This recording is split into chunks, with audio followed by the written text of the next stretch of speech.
नमस्कार, आप देख रहे हैं इंडिया न्यूज। आपके साथ मैं हूं शुभ्रा सुमन। चुनाव से पहले यूपी से लेकर पंजाब में सियासी हलचल तेज है। पंजाब में कांग्रेस हो या यूपी में बीजेपी, हर जगह से पार्टियों में अंदरूनी कलह की खबरें लगातार आ रही हैं। यूपी में सीएम योगी और डिप्टी सीएम केशव प्रसाद मौर्य के बीच अनबन की खबरों के बीच बुधवार को योगी केशव प्रसाद मौर्य के घर पहुंचे। बहाना तो था केशव प्रसाद मौर्य के बेटे और उनकी दुल्हन को आशीर्वाद देने का, लेकिन सूत्रों की माने तो मौर्य की नाराजगी मिटाने के लिए केंद्र की तरफ से योगी को यह इशारा किया गया था, जिसके बाद योगी ने मौर्य के घर पर लंच भी किया। इसके बाद लखनऊ में सीएम योगी आदित्यनाथ के साथ बीजेपी कोर कमेटी की देर रात तक बैठक चली, जिसमें 2022 के विधानसभा चुनाव के लिए रोड मैप पर चर्चा की गई। साथ ही बैठक में यह निर्णय भी लिया गया कि अगले साल के चुनाव में पार्टी का संगठन 300 पार के नारे के साथ चुनाव मैदान में उतरेगा। यूपी में बीजेपी के साथ ही रही निषाद पार्टी के अध्यक्ष संजय निषाद इधर बीजेपी से खफा हैं और बीजेपी पर वादा खिलाफी का आरोप लगा रहे हैं। डिप्टी सीएम बनाने की मांग कर रहे हैं, डिप्टी सीएम के उम्मीदवार के तौर पर उन्हें आगे लाया जाए। लेकिन बीजेपी की कहानी तो आपने सुन ली, कांग्रेस में भी अंदरूनी कलह की कहानियां खूब हैं, जो लगातार अलग अलग राज्यों से आ रही है। राजस्थान कांग्रेस में कलह की खबरें लगातार आती रहीं। सीएम अशोक गहलोत से डिप्टी सीएम सचिन पायलट अपनी मांगों को लेकर नाराज चल रहे हैं। एक तरफ राजस्थान में सियासी उठापटक है तो दूसरी तरफ पंजाब है, जहां पर कांग्रेस में बवाल है। पहले डिप्टी सीएम और फिर पंजाब कांग्रेस का अध्यक्ष पद मांग रहे नवजोत सिंह सिद्धू अब कुछ बैकफुट पर दिखाई दे रहे हैं। लेकिन पंजाब के CM captain Amarinder Singh party आलाकमान से नाराज बताए जा रहे हैं। दिल्ली में थे, लेकिन आज कैप्टन अमरिंदर बिना पार्टी आलाकमान से मिले चंडीगढ़ वापस लौट गए। इसका क्या मतलब है? इससे पहले मंगलवार को मुख्यमंत्री कैप्टन अमरिंदर सिंह ने कलह मिटाने की बनाई गई 3 सदस्यीय समिति से मुलाकात की थी और नवजोत सिंह सिद्धू की बयानबाजी पर उन्होंने नाराजगी भी जताई थी, ऐसा कहा जाता है। वहीं आज राहुल गांधी से मीटिंग के बाद पंजाब कांग्रेस के अध्यक्ष सुनील जाखड़ का कहना है कि सिद्धू और कैप्टन के बीच में कोई झगड़ा ही नहीं है।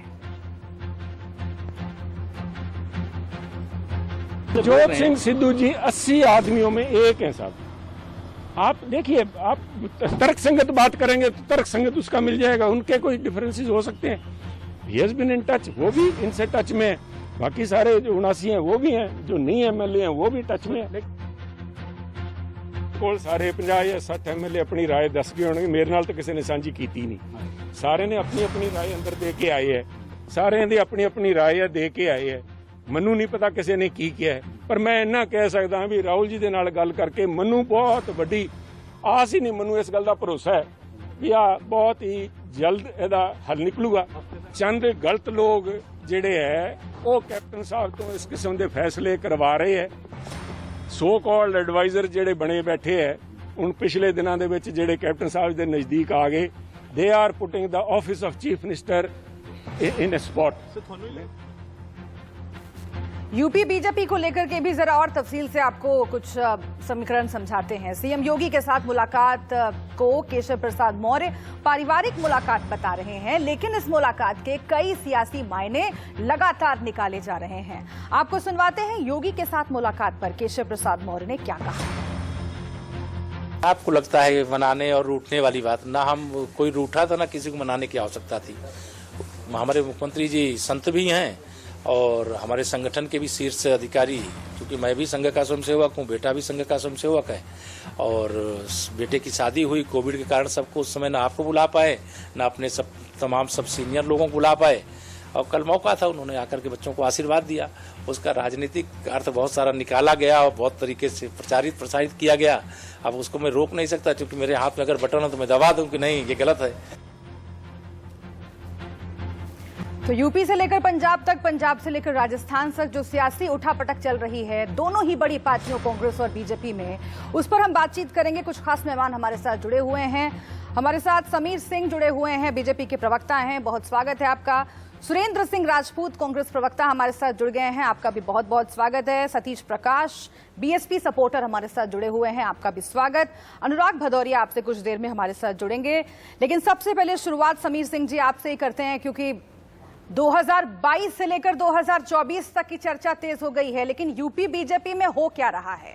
लगातार बैठकें चल रही हैं, मुख्यमंत्री के चेहरे को लेकर, उप मुख्यमंत्री के पद को लेकर जिस तरह की अटकलें लगाई जाती रही और जैसी खबरें आती रही, क्या डैमेज बहुत हो गया था और उसी डैमेज को कंट्रोल करने के लिए कल से मैराथन बैठकें चल रही हैं? नहीं, ऐसा नहीं है सुब्रा जी। मैं आपको बहुत स्पष्ट बताना चाहता हूं कि बीजेपी में कहीं कोई कलह नहीं है, कोई डैमेज नहीं है और बड़े अच्छे प्रकार से उत्तर प्रदेश बीजेपी चल रही है। पिछले दिनों उत्तर प्रदेश के अंदर 6 बाई इलेक्शन हुए थे, जिसमें हम 5 जीत के अपने परफॉर्मेंस को और बढ़ाया था सरकार ने और पार्टी ने। जिन 2 बातों का उल्लेख किया उसमें से कोई ऐसे तथ्य नहीं। अभी आप ही ने दिखाया कि केशव मौर्य जी ने किस प्रकार से विषय को बताया कि हमारे बेटे की शादी थी, कोरोना काल के नाते हमने बुला नहीं पाया था और वो हमारे घर आए, हमारे शीर्ष नेता उनके घर गए, बहू को आशीर्वाद दिए।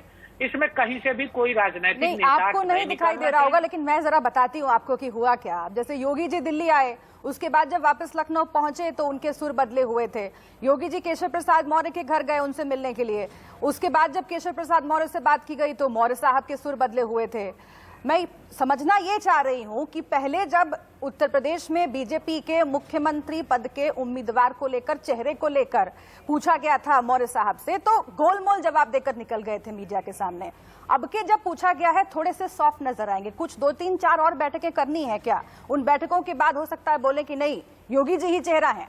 ऐसा कब आएगा? नहीं सुब्रा जी, बहुत स्पष्ट बताता हूँ, चेहरा योगी जी है। इसका बयान अधिकृत रूप से माननीय प्रदेश अध्यक्ष स्वतंत्र देव सिंह ने कहा है कि हम स्वतंत्र देव सिंह जी ने कहा है कि हम योगी आदित्यनाथ जी के नेतृत्व में उत्तर प्रदेश की विधानसभा का चुनाव लड़ेंगे। प्रदेश अध्यक्ष से बड़ी कोई अथॉरिटी उत्तर प्रदेश के अंदर नहीं है। दूसरा विषय मैं बताना चाहता हूँ, सेवा ही संगठन हमारा मंत्र है, जिसको माननीय राष्ट्रीय अध्यक्ष और माननीय प्रधानमंत्री जी ने दिया, उसको लेके हम काम कर रहे हैं। पिछले दिनों उत्तर प्रदेश के प्रदेश अध्यक्ष ने हम सबके साथ मीटिंग करके हम सबको लगाया था। माननीय राष्ट्रीय संगठन मंत्री वीएल संतोष जी उत्तर प्रदेश के दौरे पर पिछले दिनों भी आए थे, जो हमको टास्क दे के गए थे, जो काम हमने उनके साथ तय किया था हमने उसको पूरा किया। उसके आगे के काम की समीक्षा और आगे की योजना हमने 21 तारीख को आगे की योजना बना रहे हैं, 300 पार की बात कर रहे हैं। ठीक है सर, 30 सेकंड में अपनी बात पूरी कर लूं। हमने 23 से लेकर 23 तारीख आज का दिन श्यामा प्रसाद मुखर्जी जी के बलिदान दिवस के रूप में हम मनाते हैं। श्यामा प्रसाद मुखर्जी जी जिन्होंने 2 निशान 2 विधान को लेके अपने प्राणों की आहुति दी थी, कांग्रेस ने उनको जम्मू की जेल में बंद करके उनकी हत्या कर दी थी। आज उनका बलिदान दिवस है, हम सबने उनको नमन किया है। आज से लेके 6 जुलाई तक हम तस्वीरें देख रहे हैं हम सर। ऐसे बहुत सारे कार्यक्रम हमारी पार्टी ने तय किए हैं। ठीक बात है, ठीक बात है, चलाने जा रहे हैं उसकी। लेकिन मैं ये पूछ रही हूँ ना, मैं ये पूछ रही हूँ कि 300 प्लस की बात तो आप कर रहे हैं, यहाँ पर तमाम कार्यक्रम भी अपने गिनवा दिए, लेकिन जब तक 36 का आंकड़ा रहेगा तब तक 300 प्लस कैसे पार होगा? मैं फिर से एक बार आऊंगी क्योंकि उप मुख्यमंत्री पद को लेकर के भी बहुत कुछ चल रहा है। आपकी पार्टी के जो तमाम सहयोगी हैं उनमें भी अलग अलग सुर नजर आ रहे हैं। संजय निषाद साहब ने जो कहा है उस पर मैं बात करूंगी, लेकिन इससे पहले सुरेंद्र सिंह राजपूत जी, आपको तो मालूम होगा कि आपसे पूछने के लिए भी कई सवाल हैं, क्योंकि राजस्थान से लेकर पंजाब तक हर जगह सर फुटअव्वल चल रही है और संघर्ष इतना बढ़ गया, सड़क पर आ गया कि अब सुलझाना मुश्किल हो रहा है। इधर तो कम से कम बैठकें चल रही हैं, कांग्रेस में तो मुलाकात होना मुश्किल है। अशोक गहलोत कह देते हैं कि भाई हम नहीं मिल पाएंगे, हम वर्चुअली ही मिलेंगे, हम 1-to-1 मीटिंग सामने बैठकर नहीं कर पाएंगे। इधर कैप्टन साहब आते हैं दिल्ली और बिना आला कमान से मुलाकात किए बैरंग वापस लौट जाते हैं चंडीगढ़। ऐसे कैसे तैयारी होगी सर 2022 और 2024 की? शुभ्रा जी, स्वस्थ राजनीति में मतभेद का अपना उचित स्थान है। हम भारतीय जनता पार्टी की तरीके से नहीं है कि हम ये कह दें कि नहीं साहब हमारे यहाँ मतभेद नहीं है, हमारे यहाँ ऐसा कुछ नहीं। बिल्कुल है, स्वस्थ राजनीति होगी, मतभेद होंगे, ग्रुपबाजी भी होंगी। पंजाब में माननीय कैप्टन अमरिंदर सिंह के नेतृत्व में चुनाव लड़ा जाएगा, ये अपने आप में बहुत स्पष्ट है, सुविचारित सत्य है। रही बात, कुछ लोग अपनी बात कहने के लिए स्वतंत्र हैं। हमारे यहाँ से कुछ लोग दिल्ली आए, एक कमेटी बनी, उसके सामने वो पेश हुए, उन्होंने सारी बातें रखी और इसके बाद कैप्टन साहब से बात हो गई, बात खत्म हो गई। आज आप कुछ भी कह सकते हैं कि वो आला कमान से नहीं मिले, क्या हुआ क्या नहीं हुआ। जो उनके कार्यक्रम थे कैप्टन अमरिंदर सिंह साहब के, वो सारे कार्यक्रम वो अपना करके और वो वापस चले गए। मुख्यमंत्री को और भी काम है। दूसरी बात, रही बात राजस्थान की, तो राजस्थान का नेतृत्व का संकट पहले आया था, भारतीय जनता पार्टी ने कराया था उसको, और वो आज डेट में वहां पे क्लियर हो चुका है। अशोक गहलोत साहब ने सभी लोगों से बात कर ली है और अशोक गहलोत साहब के ही उसमें एक हम लोगों की केंद्रीय कमेटी बनी हुई है, वो उस नेतृत्व के संकट को वहां पर भी सुलझा रही है। तो ये बात भाई हम लोग करते हैं अपने यहाँ पर बिल्कुल स्वस्थ लोकतांत्रिक तरीके से। अब आप आ जाइए भारतीय जनता पार्टी पर, खाली उत्तर प्रदेश में क्या है वो आपके सामने है कि 4.5 साल लग गए। आप शायद पता नहीं जानते, 5 कालिदास मार्ग और 7 कालिदास मार्ग के बीच में मात्र 100 मीटर की दूरी है। 100 मीटर को काटने में मुख्यमंत्री को लगभग 4.5 साल लगे। आप देखिए बिहार में क्या पोजीशन है, क्या सिर्फ फुटअव्वल है, वो आप देख लीजिए। राजस्थान में वसुंधरा जी अलग बोल रही हैं और पूरी भाजपा अलग बोल रही है, वो आप देख लीजिए। कर्नाटक में येदियुरप्पा के खिलाफ सारा मोर्चा खुला हुआ है, वो आप देख लीजिए। मध्य प्रदेश में ज्योतिरादित्य वर्सेस क्या नाम शिवराज सिंह चौहान हुआ है, वो आप देख लीजिए। और पूरी भाजपा में पूरी तरीके से भगदड़ मची हुई है बंगाल में, वो भी आप देख लीजिए। लेकिन इन सारी चीजों की जगह पर भारतीय जनता पार्टी को हमारे 2 राज्य दिखाई देते हैं। ठीक है, हमारे 2 राज्यों में हमने तो स्पष्ट रूप से स्वीकार किया कि हम मुझे बात मालूम करते था रहते हैं। सुरेंद्र जी कि आप बीजेपी पर जरूर आएंगे, इसलिए मैं एक छोटा सा जवाब ले लेती हूँ समीर सिंह जी से, उसके बाद सतीश प्रकाश के पास जाऊंगी।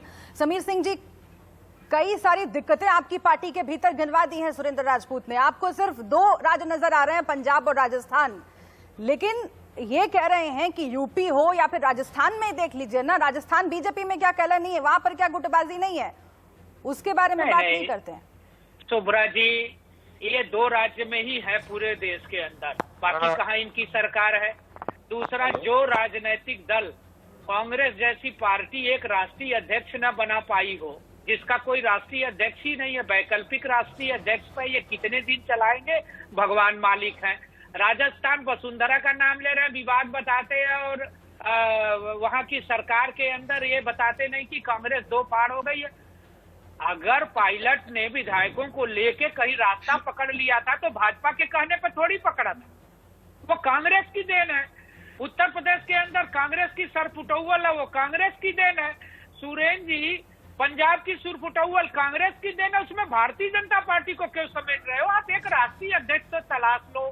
एक अदद पार्टी का राष्ट्रीय अध्यक्ष तो आज तक आप तलाश नहीं पाए वैकल्पिक व्यवस्था में। अच्छा, एक सवाल का जवाब आप दे दीजिए समीर जी, एक सवाल का जवाब आप दे दीजिए समीर जी। परिवार से अलग होना चाहिए और समीर जी सोनिया परिवार में रहना चाहिए। ठीक है समीर जी, सवाल ये पूछा गया है कि आखिर 4.5 साल क्यों लग गए मुख्यमंत्री को उप मुख्यमंत्री के घर जाने में? उनको अचानक क्यों याद आ गया कि भाई घर जा चलते हैं ना, खाना खाते हैं, वहां पर मिलते हैं, बात करते हैं। और दूसरा सर कि आप उत्तर प्रदेश की बात कर रहे हैं, तो आपको तो कांग्रेस के नेताओं का आयात करना पड़ रहा है उत्तर प्रदेश के अंदर, क्योंकि आपको लग रहा है जैसे पहले वाली स्थिति थी वो इस बार रहेगी नहीं। नहीं शुभ्रा जी, एक चीज स्पष्ट रूप से बता देना चाहता हूँ कि केशव मौर्य जी के घर योगी जी पहली बार नहीं गए, इसके पहले भी गए थे। सुरेंद्र जी गलत बयानी कर रहे हैं। उनके पिताजी का देहांत हुआ था, वो कौशाम्बी जिले के रहने वाले हैं। माननीय मुख्यमंत्री जी उनके गांव गए थे, बेटे की शादी हुई, उन्होंने निमंत्रण दिया था, बैठक थी, मुख्यमंत्री जी उनके घर गए। विभिन्न बैठकों में रोज मिलते रहते हैं। BL संतोष जी के साथ आए थे, 3 दिन से रोज बैठकों में थे। ऐसा थोड़ी है कि पंजाब की तरह की कोई किसी से बात नहीं कर रहा। हमारे यहाँ परस्पर संबंध संपर्क है, हम लोग रोज बैठते हैं, बातें करते हैं। कोई निमंत्रण है, कोई कार्यक्रम है, कोई उनके पिताजी मरे थे, माननीय योगी जी कौशाम्बी गए थे। सुरेंद्र जी बता दें, अगर साबित कर दें कि वो नहीं गए थे तो मैं राजनीति से संन्यास ले लूंगा। बता दे सुरेंद्र जी, कोई प्रमाण ले आके दे दे और मैं भी प्रमाण दे दूंगा। देखिए, गलत बयानी करना ये कांग्रेस की आदत में है। एक अदद अध्यक्ष नहीं तलाश पाए, बिहार के अंदर जमानत जब्त हो गई चुनाव में, बंगाल के अंदर ये कहीं टिके नहीं, इनको प्रत्याशी नहीं मिल रहे थे। राहुल गांधी अमेठी में हार गए, वायनाड में जाके उनको शरण मिली, जहां से वो सांसद बने हैं और लगातार मुस्कुरा रहे हैं। हम जाएंगे उनके पास, सुरेंद्र जी जवाब ले लेंगे, लेकिन इस बीच बता दें दर्शकों को कि ठीक है सर, ठीक है सर, हाशिए पे है। ठीक है सर। सुरेंद्र राजपूत जी लगातार मुस्कुरा रहे हैं, आऊंगी मैं आपके पास सुरेंद्र जी, लेकिन इस बीच हमारे साथ एक और खास मेहमान जुड़ गए हैं। नाहिद लारी खान सपा की ओर से हमारे साथ जुड़ गए हैं। इससे पहले कि मैं नाहिद खान साहब आपके पास आऊं, सतीश प्रकाश जी आप भी जरा जवाब दीजिए, क्योंकि उठापटक खूब चल रही है और उस उठापटक में आपके विधायकों की जो भूमिका सामने आ रही है ना, वो बड़ा प्रश्न चिन्ह खड़ा करती है। क्योंकि राजस्थान की बात करें, वहां पर निर्दलीय विधायकों की बैठक होनी थी गहलोत साहब के समर्थन में, उसमें से नदारद हो गए, यू टर्न ले लिया अचानक। उत्तर प्रदेश में क्या हो रहा है, निष्कासित विधायक जो हैं आपके वो सपा से मिल रहे हैं, बहुत किरकिरी हो रही है। आखिर ये रवैया क्यों हो गया हर जगह आपके विधायकों का? देखिए, वो विधायक हमारे नहीं है, उनको 2 साल पहले पार्टी से कहीं ना कहीं निष्कासित कर दिया, उनको सस्पेंडेड विधायक थे, तो आज वो हमारे विधायक नहीं है। वो इंडिपेंडेंट है, वो जांच आए, अच्छा मुद्दा नहीं है। देखिए, मुद्दा ये है, चाहे पंजाब हो या उत्तर प्रदेश, जब सरकारें, जब राज्य सरकारें जनता के निशाने पे आएगी, जनता उनसे सवाल पूछेगी, उन जनता के सवालों से बचने का एक तरीका ये है, आप अपनी खामियों पर चर्चा करते हैं। उत्तर प्रदेश में जो योगी जी की तमाम खामियों को कहीं ना कहीं जनता का ध्यान रखने के लिए ये सब हो रहा है। वो देखिए, संगठन में आज कल के सदस्य साहब जी ने क्या कहा है, मोदी जी के घर किसकी शादी, मुझे इससे मतलब नहीं है। वो एक सामाजिक जीवन जीने वाले लोग हैं और उनको वो मौर्य जी सिर्फ मौर्य नहीं है, वो एक ओबीसी को रिप्रेजेंट करने के लिए आपने जब उनको मुख्यमंत्री बनाया था तो आपने ओबीसी को कहीं ना कहीं टारगेट किया था, उनको बताया था कि ओबीसी के मुख्यमंत्री है। आज बीजेपी के तमाम ओबीसी लीडर, वो मौर्य जी भी है, वो डॉक्टर संजय निषाद जी है, जिन्होंने आज कहा है कि हमारे साथ धोखा हुआ है, ओबीसी को रिजर्वेशन नहीं पूरा हुआ है। ओम प्रकाश राजभर जी ने तमाम 4 साल में, जब तक वो सरकार के साथ रहे हैं, तमाम सरकार से सवाल पूछे हैं। आज तमाम ओबीसी के लीडर अगर ये कह रहे हैं कि भाई आपको ओबीसी का वोट चाहिए, तो आप जो पिछड़ा वर्ग की या पिछड़े वर्ग के लोगों की, उनके लीडर की जो सबसे बड़ी मांग है, वो कांग्रेस से ही नहीं है और बीजेपी से भी रही है कि भाई 2000। मुझे उम्मीद है कि दर्शकों तक आपकी आवाज ठीक तरीके से पहुंच रही होगी, क्योंकि जरा सा आपकी ऑडियो में दिक्कत है। मैं फिर से एक बार आऊंगी आपके पास, लेकिन इस बीच लारी साहब के पास मैं चलती हूँ। नाहिद लारी खान हमारे साथ समाजवादी पार्टी की ओर से जुड़ी हुई हैं, माफ कीजिएगा नाहिद जी, मैं आपके पास आती हूँ। और ये बहुत महत्वपूर्ण है समझना कि आखिर सपा की क्या स्ट्रेटेजी है, क्योंकि अखिलेश यादव ने अलग अलग प्लेटफॉर्म्स पर अलग अलग बयान दिए हैं, इंटरव्यूज में बहुत कुछ कहा है, लेकिन उस पर जाने से पहले रामगोपाल यादव ये कह रहे हैं कि 40 से 50 तक सिमट जाएगी बीजेपी। आखिर कैसे सिमट जाएगी, आप लोग करिएगा क्या? क्योंकि अंदर खाने बसपा के जो निष्कासित विधायक हैं उनसे मिलने का काम चल रहा है, क्या ऐसे बनेगी स्ट्रेटेजी? क्योंकि मीटिंग बुलाई जाती है दिल्ली में विपक्षी पार्टियों की, उसमें एक कद्दावर नेता नहीं पहुंचता है, ऐसे कैसे बीजेपी से मुकाबला होगा? उत्तर प्रदेश की अगर आप बात करें शुभ्रा जी, तो उत्तर प्रदेश में भाजपा जो है जनता से कोसों दूर हो गई है। बल्कि ये कहना ज्यादा उचित रहेगा कि जनता जो है बीजेपी, आरएसएस और मोदी जी, योगी की शक्ल देखना नहीं पसंद करती है। अब बीजेपी के पास दूसरा कोई चारा नहीं बचा है, सिर्फ यही बचा इनके पास कि एक नेता से दूसरे नेता के घर जाएं, कहीं ब्रेकफास्ट करें, कहीं लंच करें, कहीं हाई टी करें, कहीं डिनर करें, और फिर आपस में ये लोग चर्चा करते हैं कि भाई जनता तो हमें कोई लिफ्ट दे नहीं रही है, तो इससे अच्छा हम खाए पिए और 5 साल मस्त रहें।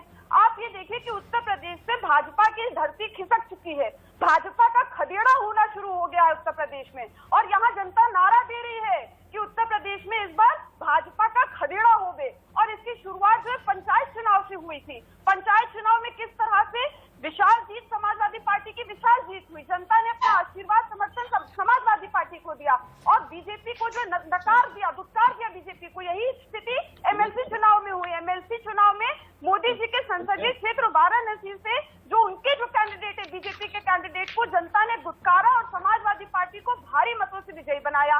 यही स्थिति डिप्टी सीएम के क्षेत्र में हुई, और गोरखपुर में तो सीएम साहब की हिम्मत नहीं हुई कि वो वहां पर अपने किसी कैंडिडेट को चुनाव लड़ा लेते। और छात्र संघ चुनाव हुए काशी में, विश्वविद्यालयों में, उसमें भी यही स्थिति हुई कि बीजेपी के एबीवीपी का डब्बा गोल हुआ। सपा के अध्यक्ष पद पे सपा के उम्मीदवार जीते, और अन्य पदों पर भी सपा सहित अन्य पार्टियों के लोग जीते, लेकिन बीजेपी का डब्बा गोल हुआ। वो इसलिए डब्बा गोल हुआ क्योंकि नहीं, वो मैं समझ रही हूँ कि आपसे कोई भी सवाल पूछा जाए, बीजेपी पर ही आ रही हैं अपने जवाब के माध्यम से, क्योंकि आपका फोकस बीजेपी पर है और बीजेपी के खिलाफ एकजुटता दिखानी है विपक्ष को, ये भी ठीक है, लेकिन वो एकजुटता अगर नहीं दिख रही है तो चुनाव परिणामों में ये कैसे तब्दील होगा? क्योंकि मायावती समाजवादी पार्टी पर बहुत तरह के हमले बोल चुकी हैं, जो निष्कासित विधायक है उनको लेकर बहुत सारी सिरफुटौल हो चुकी है, कांग्रेस पार्टी के साथ जो अनुभव रहा है उसके बारे में भी अखिलेश यादव बहुत कुछ बात कर चुके हैं। ऐसे में एकजुटता की कोशिश तो हो रही है, लेकिन अगर वो नहीं आएगी तो सिर्फ बीजेपी पर जुबानी हमले करने से क्या हो जाएगा काम? क्योंकि पिछली बार भी यही किया गया था और देखा गया कि क्या नतीजा मिला बीजेपी उत्तर प्रदेश के अंदर। देखिए शुभ्रा जी, बीजेपी पर केवल जुबानी हमले नहीं हो रहे हैं, बात यह है कि जनता आज आक्रोशित है। जिस तरह से पिछले 4.5 सालों से उत्तर प्रदेश में लॉ एंड ऑर्डर तो यूं ही ध्वस्त था, महिला उत्पीड़न चरम पर था, माननीय सुप्रीम कोर्ट को कहना पड़ा कि उत्तर प्रदेश में जंगल राज है, हत्या, लूट, डकैती, अपहरण जैसी वारदातें तो आम थी। उसके अलावा नौजवान बेरोजगार है, महंगाई चरम पर है, किसान बेहाल है। इन सब मुद्दों को लेकर जनता यूं ही आक्रोशित थी, लेकिन जिस तरह से कोरोना काल में सरकार बीजेपी की जो उदासीनता और निष्क्रियता रही, आपने देखा किस तरह से शमशान घाटों में और नदियों जो है शव पटे पड़े रहे, उतराती रही, बड़ी संख्या में शव उतराते रहे, यहाँ तक घाटों पर शव पड़े रहे और उसके ठीक है, मैं आऊंगी इस पर, क्योंकि बहुत सारे ऐसे महत्वपूर्ण मुद्दे हैं जिन्हें चुनाव में वाकई हावी होना चाहिए, लेकिन ऐसा होता नहीं है। कई बार मुद्दे पीछे छूट जाते हैं और ऐसा हम पिछले कई चुनावों से लगातार होता हुआ देख रहे हैं। आखिर अगर विपक्ष ये कह रहा है कि इन खास मुद्दों पर बात होनी चाहिए, तो क्या वाकई ये हो पाएगा? जमीन पर कहां पर है विपक्ष, ये बहुत महत्वपूर्ण है। जमीन पर क्या उतना मजबूती से विपक्ष काम कर रहा है? जितना संगठन में जो मजबूती है वो बीजेपी की तरफ से दिख रही है, मैं समझने की कोशिश करूंगी, लेकिन एक छोटा सा जवाब मैं समीर सिंह जी आपसे लेना चाहती हूँ। ब्रेक का वक्त हो रहा है मैम, एक सेकंड में आऊंगी आपके पास, आपको मौका दूंगी। समीर सिंह जी से एक छोटा सा सवाल है मेरा, क्योंकि मैम एक सेकंड आऊंगी मैं आपके पास, please I come to you ma'am, आपको मौका दूंगी मैं, ठीक है। आपने बीजेपी पर बहुत सारे हमले बोले, सुरेंद्र सिंह राजपूत से लेकर सतीश प्रकाश ने भी बहुत सारे हमले बोले, जवाब तो लेने दीजिए, ठीक है। ऑल राइट, जवाब लेने दीजिए, ऑल राइट, ठीक है। आपकी स्ट्रेटेजी पर बात होगी, नाहिद जी, तब आप बात करिएगा। आपकी स्ट्रेटेजी पर बात होगी नाहिद जी, तब आप बात करिएगा। एक सेकंड सुन लीजिए ना, अरे भाई सुन लीजिए। नाहिद जी आपकी आवाज नहीं आ रही है। नाहिद जी ठीक है, हवा हवाई बोल दिया, आप उस हवा हवाई का जवाब तो ले लीजिए। जवाब नहीं सुनिएगा तो कैसे डिबेट में काम चलेगा? सब एक एक करके बोल रहे हैं, इसलिए मैं चाहती हूं कि आप भी एक एक करके जब आपसे सवाल पूछा जाए तब आप बोलिएगा। समीर सिंह जी, जो हमने शुरुआत में मुद्दा उठाया कि कई ऐसी पार्टियां आपके अंदर में हैं, आपके सहयोगी पार्टियों के जो सुर बदल रहे हैं, उसका क्या कीजिएगा?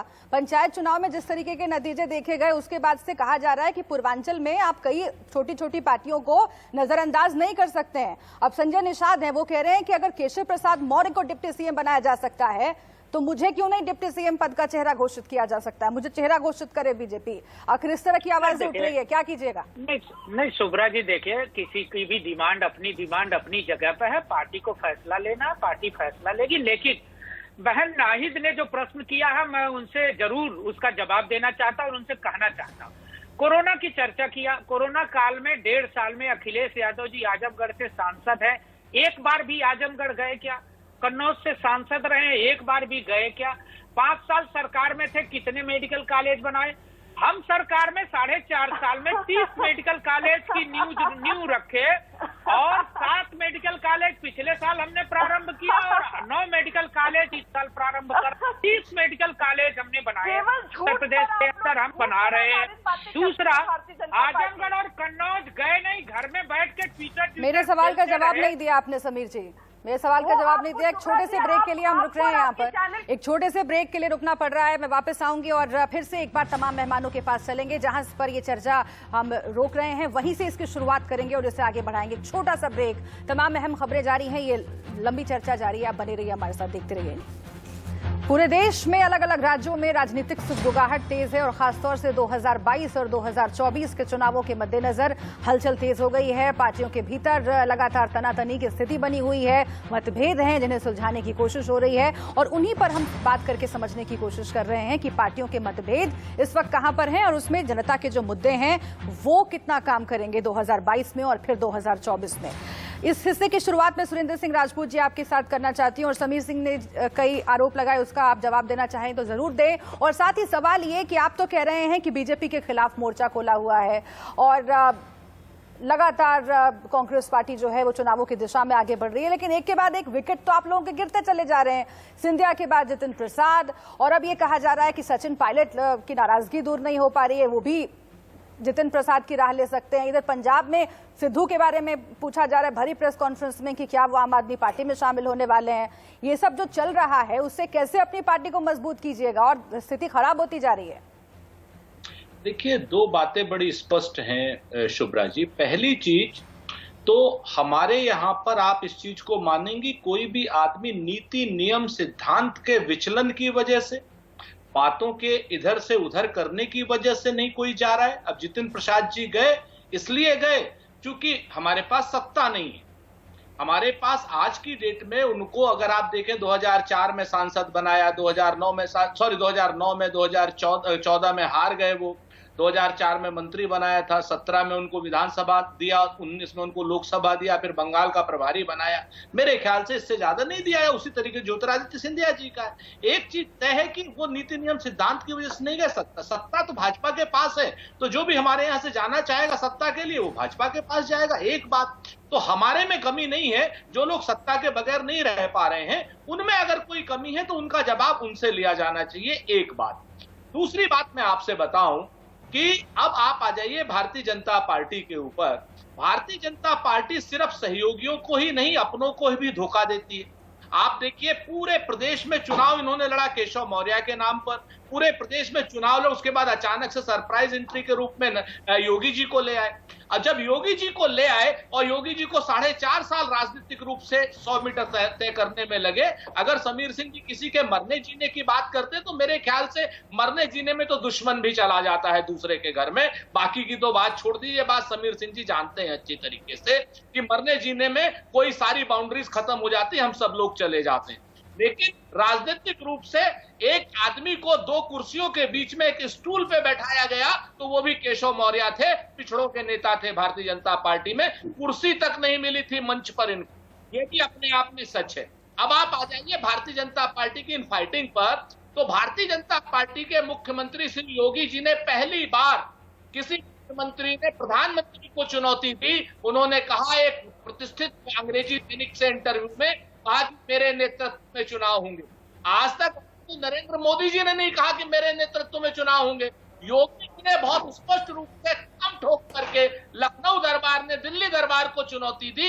ऐसा कहीं किसी जगह पे हुआ हो कांग्रेस में, वो बता दीजिए। राजस्थान में वसुंधरा राजे के खिलाफ जिस तरीके से बातें चल रही हैं, जिस तरीके से मोर्चेबंदी है, तो अगर हुआ हो इन सवालों का जवाब मैं समीर सिंह जी से लूंगी, लेकिन एक काउंटर क्वेश्चन है आपसे। आपने कहा कि सत्ता, आपने उन लोगों पर पूरा का पूरा ठीकरा फोड़ दिया जो आपको छोड़कर गए हैं, दूसरी पार्टी ज्वाइन की है, खासतौर से बीजेपी की। कमी उनसे है, उनसे पूछिए, क्योंकि सत्ता जिधर है उधर वो भागे हैं। लेकिन पंजाब और राजस्थान में आपके पास सत्ता है, ठीक है, लेकिन आला कमान कल्चर जो है आप लोगों का, जिस पर बार बार लंबे वक्त से बात होती रही है, उससे निजात नहीं पा पाए हैं।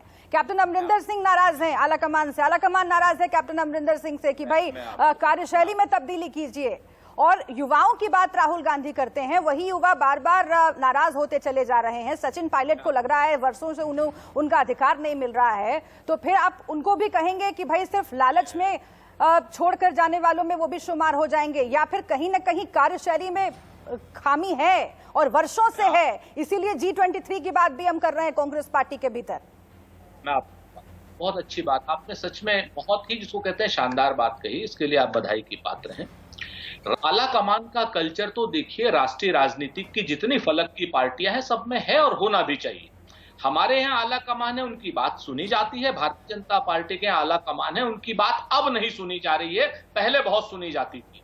आज की डेट में पहला आला कमान है भारतीय जनता पार्टी का, जिसको श्री योगी जी ने चुनौती दी है और कहा है कि कोई कुछ कर ले, लखनऊ नहीं आने दूंगा किसी को, ना मोदी जी को, ना क्या नाम शाह जी को, ना और किसी को। बीएल संतोष आ रहे हैं असंतोष दूर करने के लिए, और कभी राधा मोहन सिंह जी आ रहे हैं। झूठ तो एक मत बात बोलो समझ सुरेश लीजिए। जी। दूसरी बात आ जाइए आप हमारे यहाँ पे श्री सचिन पायलट के लिए।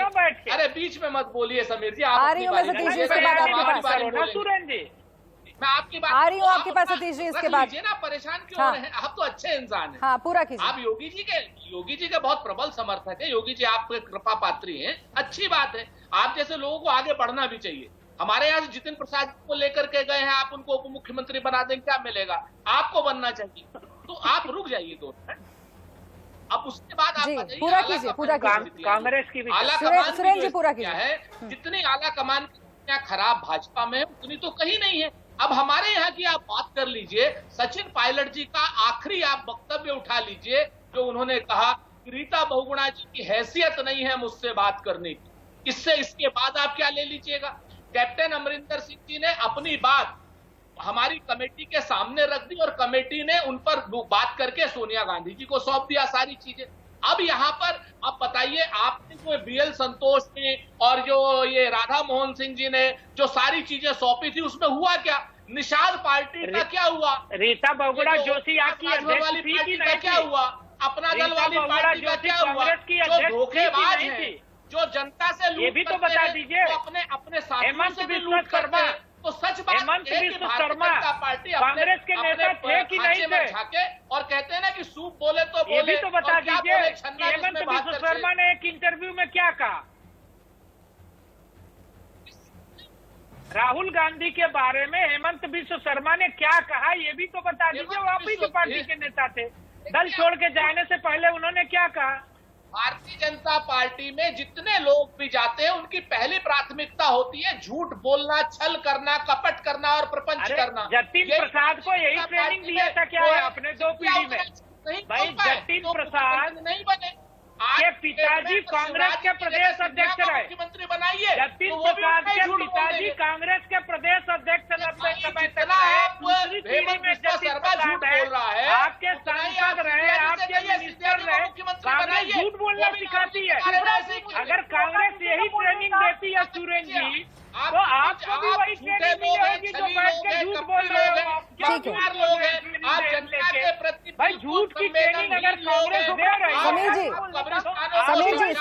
समीर जी दर्शक समझ नहीं पा रहे हैं कि आप लोग क्या बोल रहे हैं, दर्शक समझ नहीं पा रहे। समीर जी, सवाल ये है जो कि सुरेंद्र जी भी लगातार उठा रहे हैं और दर्शक भी जानना चाहते होंगे, बीएल संतोष असंतोष दूर करने के लिए आए हैं क्या? नहीं, देखिए वो हमारे राष्ट्रीय संगठन मंत्री हैं और वो उत्तरांचल के दौरे पे थे, फिर उत्तर प्रदेश के दौरे पे आए। हमारे यहाँ कोई असंतोष है ही नहीं। मैं तो वही कह रहा हूँ सुरेंद्र राजपूत से कि हेमंत बिस्व शर्मा ने कांग्रेस छोड़ने से पहले असम में हमारी सरकार नहीं थी। हेमंत बिस्व शर्मा कांग्रेस छोड़ के बीजेपी में आए। उन्होंने एक इंटरव्यू दिया कि मैं राहुल गांधी से मिलने गया और राहुल गांधी अपने पब्लिक को बिस्किट खिला रहे थे। उसी बिस्किट को, उसी प्लेट को हमारे आगे बढ़ा दिया और कहा कि ये बिस्किट खा लो तुम। आपके यहाँ आज झूठ बुलवाना पंजाब के कैप्टन अमरिंदर आए और लौट के चले गए राहुल। अच्छा चलिए, अब आप लोग इतिहास में जा रहे हैं, इतिहास में जा रहे हैं आप लोग। लेकिन दिक्कत ये है कि भविष्य में जो परेशानियां आने वाली हैं उससे निजात नहीं मिल पा रहा है, न बीजेपी को न कांग्रेस को। इसलिए समाजवादी पार्टी की तरफ मैं जाती हूँ। ठीक है सर, मैं वापस आती हूँ आपके पास। एक सेकंड, नाहिद जी को भी लाती हूँ मैं डिबेट में, नाहिद जी को डिबेट में लाती हूँ मैं। एक सेकंड सर, नाहिद जी, अखिलेश यादव अलग अलग मंचों से ये संदेश दे चुके हैं कि वो न कांग्रेस से खुश रहे, न बसपा से वो अनुभव मिला और इसीलिए इस बार अकेले ही वो मोर्चा खोलेंगे 2022 में। लेकिन आप अभी कुछ देर पहले बोल रही थी कि बहुत सारे मसले हैं, रोजगार की बात शायद आप कर रही थी, कोरोना काल में जो मिसहैंडलिंग हुई उसकी बात आप कर रही थी। लेकिन फिर आप लोग ही तो इन मुद्दों पर कायम कहाँ रह पा रहे हैं? आप लोग अखिलेश यादव को कृष्ण का अवतार बता दे रहे हैं, भगवान के नाम पर फिर आगे बढ़ना चाह रहे हैं। तो क्या अपने मुद्दों पर भरोसा नहीं है? ऐसे कैसे 2022 की पिच पर खेलेंगे आप लोग? शुभ्रा जी, समाजवादी पार्टी के नेता कार्यकर्ता मुसलसल जनता के बीच में, हम धरती पर काम कर रहे हैं। अगर हम धरती पर काम नहीं कर रहे होते ना तो पंचायत चुनाव का ये नतीजा नहीं आया होता कि भाजपा की करारी हार और शर्मनाक हार हुई और सपा की बेमिसाल जीत हुई है, क्योंकि हमारे नेता कार्यकर्ता पिछले साल भी जब लॉकडाउन था, कोरोना काल था, और इस साल भी कोरोना काल में मुसलसल जनसेवा में लगे रहे, लोगों को ऑक्सीजन, इंजेक्शन, दवाइयों, अस्पताल में भर्ती कराने में लगे रहे। भाजपा के लोग जो डर के मारे कमरे में छुपे हुए बैठे हुए थे। इसके अलावा भी मुसलसल हम जनहित के मुद्दों को उठाते रहे। हमारे सबसे ज्यादा नेता और कार्यकर्ताओं के ऊपर भारतीय जनता पार्टी ने मुकदमे कायम किए, उनको लाठी मारने का काम किया है।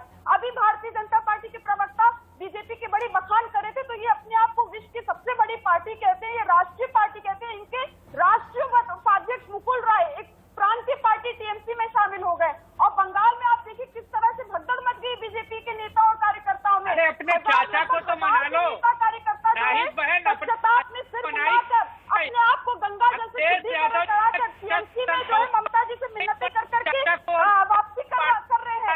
और 54 और आप पंचायत चुनाव की बात कर रही हो, आजमगढ़ में कितनी सीटें जीती आप? आजमगढ़ में कितनी सीट घोषित किया था और कितना जीता है, जरा बता दीजिए आप। पूरे उत्तर प्रदेश में आप हार गई और दलित के विरोध पर बनी थी, बाई इलेक्शन हार गई, अरे ये वो पार्टी है जो दलित समाज के बहुत ज्ञानी और वरिष्ठ नेता बाबू जगजीवन राम जी जब वो बीएचयू चले गए थे, तो भारतीय जनता पार्टी के एबीवीपी ने बीएचयू को गंगा जल से पिलाने का काम किया था। स्पीकर खेलने के अलावा अखिलेश यादव ने कौन सा काम किया है? अखिलेश यादव को बताना, मुख्यमंत्री आवास जब अखिलेश यादव क्यों नहीं बताते कि हम आजमगढ़ कितनी बार? 15 साल से जो पिछड़े। अच्छा एक सेकंड, चूंकि पंचायत चुनाव की बात निकली है, समीर सिंह जी, समझ लें आप, ठीक है, 22 में भाजपा को 22 सीट मिल जाए, ठीक तो है, भाजपा गंगा नहा ले और जनता का धन्यवाद दे, वरना जो दावे बड़े बड़े कर रहे हैं आप लोग, दावे बड़े बड़े कर रहे हैं, लेकिन वही तो समझना चाह रहे हैं ना कि आखिर ये दावे जमीनी हकीकत में कैसे बदलेंगे। आप दावा कुछ भी कर लीजिए यहाँ पर डिबेट में बैठ करके, लेकिन काम तो जमीन पर ही करना पड़ेगा ना। ठीक है, आ रही हूँ आपके पास नाहिद जी, ठीक है नाहिद जी, सुन लिया आपकी बात लोगों ने। आप सवाल पूछने दीजिए मुझे नाहिद जी प्लीज। समीर जी, चूंकि पंचायत चुनाव की बात निकली है, इसलिए यह भी कहा जा रहा है कि पंचायत चुनाव से बीजेपी को एक बड़ा सबक मिला है। खासतौर से कोरोना काल में जिस तरीके की मिसहैंडलिंग हुई, उससे जनता नाराज है और उसका असर भी पंचायत चुनाव में कहीं ना कहीं दिखा, और इसीलिए आज ये स्थिति है कि वो राजभर, ओम प्रकाश राजभर, जो कि योगी आदित्यनाथ के बारे में बहुत कुछ बोल रहे थे, बाहर का रास्ता आप लोगों ने कैबिनेट से दिखा दिया था, उन्हें फिर से वापस लाने की कोशिश हो रही है, क्योंकि आप जानते हैं कि उन्होंने भी अच्छा प्रदर्शन किया है और पूर्वांचल में इन छोटी पार्टियों को नजरअंदाज करके आप कहीं टिक नहीं पाएंगे। क्या कोरोना काल ने बहुत नुकसान किया है, इसलिए ये कवायदें शुरू हो गई हैं और इस तरह की आवाजें आ रही हैं आपके सहयोगियों की ओर से? नहीं सुब्रा जी, मैं बहुत स्पष्ट करना चाहता हूँ, पंचायत चुनाव में हम सबसे बड़ी पार्टी बन के उभरे हैं और हमने प्रत्याशी घोषित किया था। नाहिद जी सुन लो बहन, सुन लो ना, मैं नहीं बीच में बोल रहा हूँ तो आप मत बोलो। प्रभु राम जी की धरती अयोध्या, काशी, मथुरा, संगम नगरी प्रयागराज सहित जवाब दे लो। लखनऊ की बात करिए, कानपुर की बात करिए, जौनपुर की बात करिए, मिर्जापुर की बात करिए, हर जगह से आप ही बोल लो, जनता ने नकारा है, आप ही बोल दो ना जनता ने, और अपना पूरा आजमगढ़ में कितनी सीट जीती हो बता दो आप। दिया है आजमगढ़ में अखिलेश यादव सांसद है, कितनी सीटें जीती हो आप बता दो। जिलों में तो अनेकों क्षेत्रों में तो खाता आजमगढ़ आप लोग समझते कितनी हैं सीट है जनता मूर्ख है, आप लोग मुट्ठी में लाएंगे तो प्रदेश की जनता पी लेगी। गोरखपुर में कितनी सीट है जिला पंचायत दिमाग की पटक खुल गई, लोग बता दो आप, बेरोजगार थे, कभी नगर बता दो, बस्ती बता दो, आप कहीं तो बता दो कि आप झूठ पढ़ के बोलने से क्या फायदा होता है। अखिलेश यादव आजमगढ़ गए, कन्नौज गए, कोरोना काल में हमने सेवा और संगठन किया, आपने क्या किया? ठीक आप बताती क्यों ठीक है, नहीं? कोरोना काल में सब दावा कर रहे हैं कि सबने सेवा किया, संगठन किया, लेकिन उसके बावजूद जनता का ये हाल रहा। ताज्जुब की तो ये बात है कि हर पार्टी क्लेम कर रही है कि हमने सेवा किया, हमने सेवा की, लेकिन जनता का उसके बावजूद ये हाल आखिर कैसे रहा, ये अभी तक एक पहेली बनी हुई है। स्पष्ट कर देना चाहता हूँ, कोरोना के सेकेंड लहर में देश के अंदर ऑक्सीजन संगठन की कमी को पूरा करने के लिए माननीय चलिए ठीक है, वो देखा सर, देश ने देखा, वो कोरोना काल सेकेंड वेव में जिस तरीके से देश जूझता रहा देखा लोगों ने। लेकिन सुरेंद्र राजपूत जी को मैं लाना चाहती हूँ, एक सेकंड। सुरेंद्र राजपूत जी, कांग्रेस की कला आखिर कैसे दूर होगी? क्योंकि देखिए अखिलेश यादव कह चुके हैं कि अच्छा अनुभव नहीं रहा गठबंधन का, वो अकेले राह पकड़ने की कोशिश कर रहे हैं। इधर विपक्षी पार्टियों की जब बैठक दिल्ली में होती है तो एक कद्दावर नेता नहीं पहुंच पाता ढंग से, और वो तो गैर कांग्रेसी गैर बीजेपी नेताओं की बैठक की कोशिश, मोर्चा की कोशिश हो रही है। हालांकि कोशिशें पहले बहुत हुई हैं, लेकिन इस बार कितनी कामयाब होंगी? लेकिन 2022 से पहले आपकी क्या कोशिश है? आप जमीन पर कहां हैं उत्तर प्रदेश में? ये सवाल किससे है? सुरेंद्र जी आपसे।